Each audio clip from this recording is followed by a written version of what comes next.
welcome back to my channel. My name is Maggie. Today is my January 2023 monthly budget.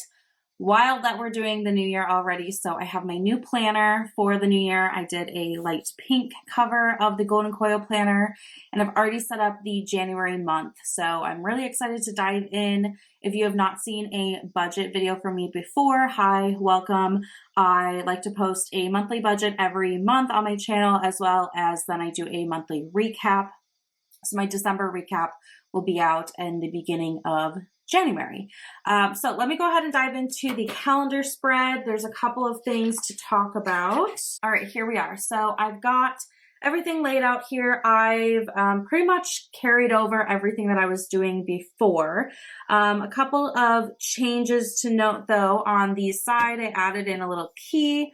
And I am going to be keeping track of my sinking fund purchases on my monthly calendar. I've currently only been keeping track of it on my expense tracker, which I just did a video on. I can link for you if you're interested, but I think I'd like to see it visually on my calendar as well, so that when I flip through, I have a record of it. So that's something I'm going to be adding in, but otherwise pretty much the same. So in this kind of purpley pink color are all of my bills. I am consumer debt free. The only debt I have is my mortgage for my house. So that is definitely impactful. I have fewer bills than when I used to have credit card debt and car loan and all of that. So I don't have too many bills. I also then have in yellow my weekly spending here on Fridays. So in the year 2023, I'm giving myself $125 a week for spending money. That includes eating out, if I need to buy myself any clothes, if I want to go to a movie or a concert, like all of those things, that's how I'm going to budget it. And I give it to myself on Fridays because I spend more money on the weekends than I do during the week. Similarly, I've got groceries on Mondays. I typically grocery shop every Monday, and I do $500 a month for groceries.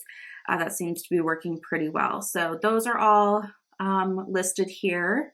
Something that is a little bit different for January is I have a work trip this week. So I marked that off because it will impact my normal spending. So I may not go grocery shopping. My boyfriend may grocery shop. It just may be a little bit different being that I will be on the road traveling for work. So that is my January spread here. I like to just have an overview so I can check off when things happen and make sure all my bills are coming out and all of those good things. But let me go ahead then and switch over to my actual budgeting sheet that we'll fill in together. Alrighty, so this is the budgeting sheet I use. I do this on a spreadsheet first, and then I write it down and share it with you this way. I find it to be a little bit more official when confirmed when I do it on paper. So let's go ahead and dive in. I am a zero-based budgeter. So when I put in my income here, which my budgeting income is just my salary, there are opportunities for me to make other, income from YouTube videos and other things throughout the month, but I never budget for them. They're just kind of extras. So, and I'm sorry, I've got to make this a little bit crooked for me to write. Income, I'm budgeting $4,404.86. So $44.04.86. So throughout the budget, I will be subtracting my different categories from this income and bringing it all the way down to zero. So the first section here is expenses. These do not change very often. They're kind of my committed outgoing expenses. So the first one is my mortgage, $1,011.86. Next up is my HOA. So I live in a townhouse. I have association dues, but I'm very happy with my association.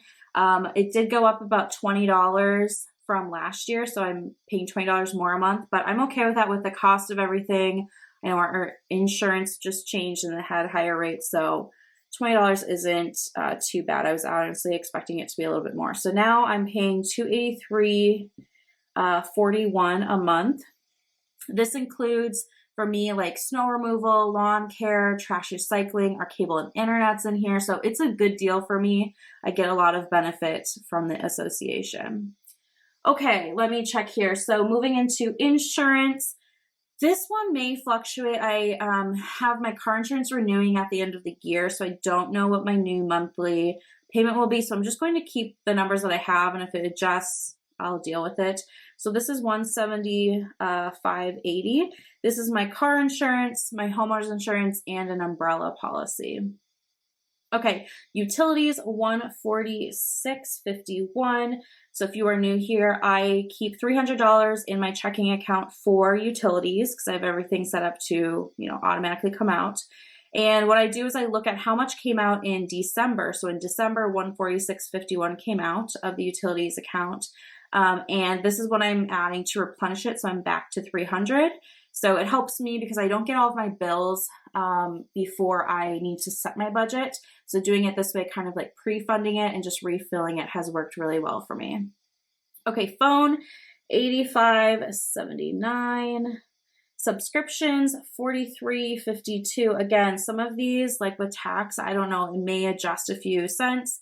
So January is always a little funky, but we'll get through it.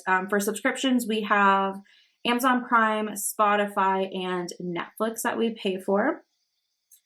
Okay, moving down into, so some people call these like variable expenses. I just keep it in my expense section because they happen every month. So groceries is getting $500 for the month. I also have a note in my calendar. I have a Discover credit card that does cash back. And it's like 1% on everything, but then each quarter there's a certain category that's 5% cash back. And the 5% cash back for the first quarter of the year is groceries. So I need to remember to always use my Discover card when I go grocery shopping to get 5% cash back. That's a lot. And that'll really help me, stay under budget, and then I can use that difference towards other things. Okay, gas is getting $60. I work from home and live in a small town, so I really don't have too much of a commute, and 60 has been working for me, so I'm going to keep it there. And then spending $500. As I kind of mentioned, I have a weekly allowance that I give myself, and that covers all of my, personal discretionary spending. So the section for expenses totals $2,806.89. So that gives me a remaining, so if I were to subtract this from my income, this gives me a remaining of $1,597.97. So that is how much I have left to allocate through the rest of my budget. The next section here is funds. So these are my different sinking funds and like savings that I'm working on. Let me get adjusted here. So the first one is annual. This is for any annual bills. One that I have in January is my Sweat app. I use that to work out from home, and I pay for the annual membership. I also use the sinking fund for like my car registration, just anything I pay once a year, I stick into this fund so that I have the money when it comes up. So that's getting $130. Nico is my cat. He gets $40 a month for his food, litter, supplies, and then that kind of builds on itself to cover his annual vet visit too. Incidental is always here, and that's my cushion fund or my buffer. It's $50 a month.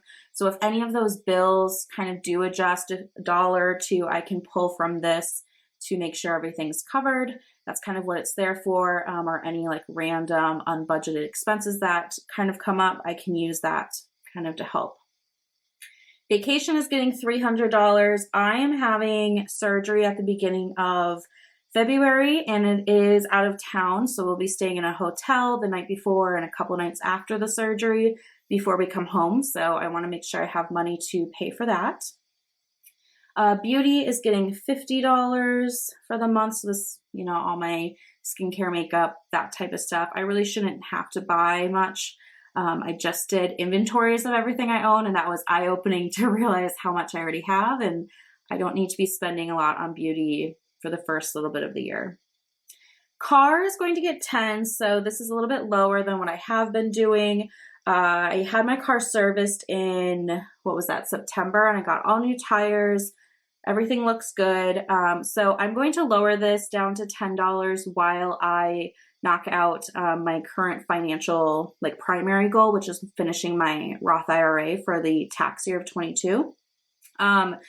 But any extra gas money I have, so let's say I spent $30 in gas and I had $30 remaining, at the end of the month, I transfer it into my car budget. So I do think that this will end up getting more money. I'm just going to budget to actually put 10 in and then whatever leftover gas money will go in there too. So I'm not too worried about it. It's just for a couple of months, and then I will put a little bit more in.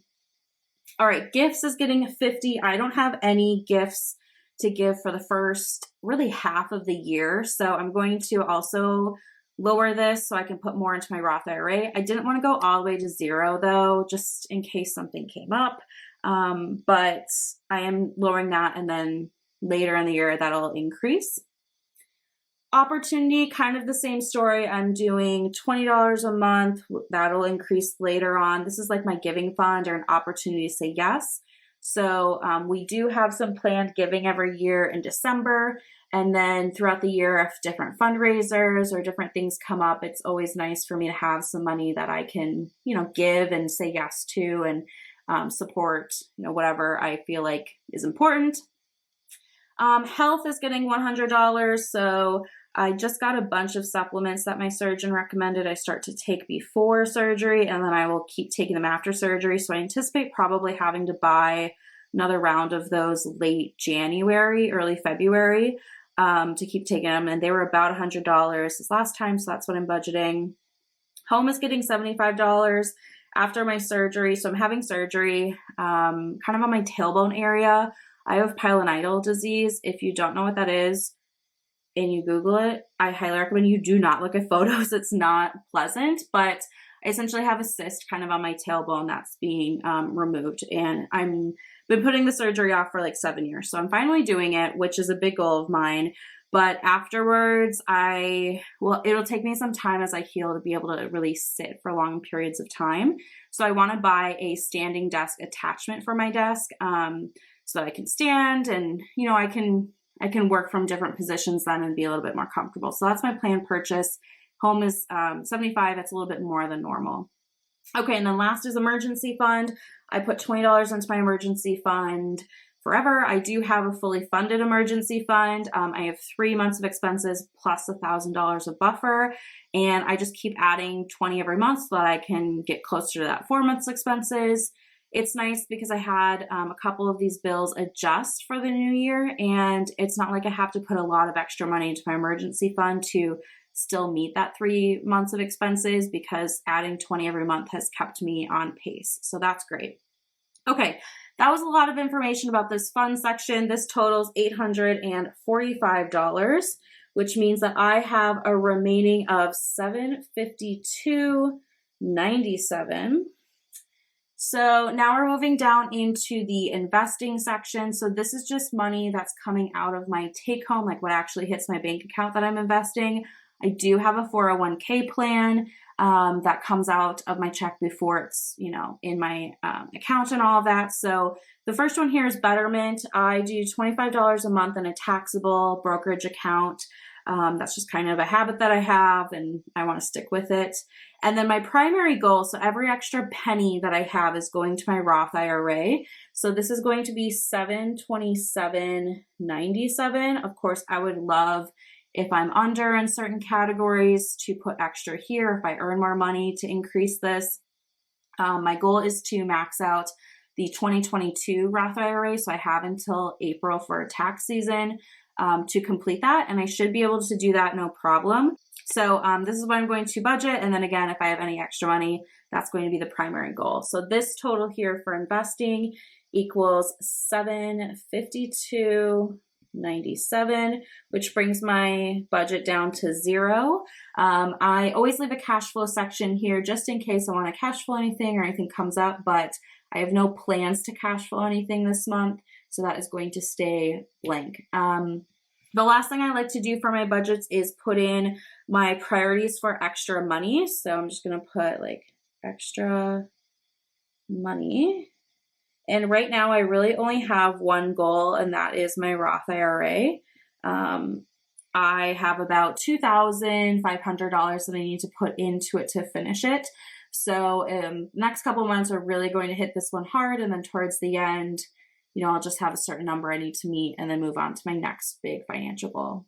So that is my January budget. I hope you enjoyed. Again, if you are new, hopefully me explaining all of those different categories was helpful. In my other videos, I kind of go through them faster. So this one's a little bit longer, but that's all right. It's the new year. And I'm really excited to just kind of keep going with my budgeting journey now that, again, I'm debt free. It's been really amazing. All of the other things I can do with my money, and I can put more into retirement, and I can save for larger ticket items or projects or travel. And it's just been really rewarding. So if you are on a debt-free journey, stick with it. It is totally worth it. And hopefully this is giving you a little ounce of inspiration of what your budgets could look like when you are out of debt. So again, thank you so much for watching. I really appreciate you being here. That is it for me today. I will see you guys in my next video. Bye.